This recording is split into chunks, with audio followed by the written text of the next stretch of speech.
નવસારીમાં national highway number 48 પર અકસ્માત સર્જાયો છે। નવસારીથી આ સમાચાર મળી રહ્યા છે। નેશનલ હાઈવે નંબર 48 પર અકસ્માતની ઘટના ઘટી છે। તો ચિમલા ફાટક નજીક અકસ્માત સર્જાયો છે। કેમિકલ ભરેલ ટેન્કર અને કન્ટેનર વચ્ચે અકસ્માતની આ ઘટના સર્જાઈ છે। ત્યારે અચાનક કાર હાઈવે પર આવતા અકસ્માત સર્જાયો છે। તો કન્ટેનરમાં ભરેલ કેમિકલ હાઈવે પર ઢોળાયું છે। તો નવસારીથી અકસ્માતના સમાચાર સામે આવી રહ્યા છે। કેમિકલ હાઈવે પર ઢોળાતા ટ્રાફિક જામ સર્જાયો। બિલીમોરા વલસાડના ફાયર બ્રિગેડ પણ ઘટના સ્થળે પહોંચ્યા। ત્યારે કેમિકલ ભરેલ ટેન્કર અને કન્ટેનર વચ્ચે અકસ્માતની આ ઘટના ઘટી છે।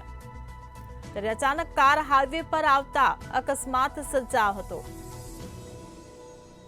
તો કન્ટેનરમાં ભરેલ કેમિકલ હાઈવે પર ઢોળાયું છે।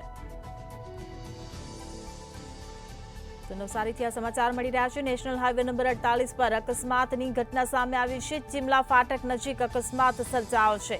કેમિકલ ભરેલ ટેન્કર અને કન્ટેનર વચ્ચે અકસ્માતની ઘટના ઘટી છે।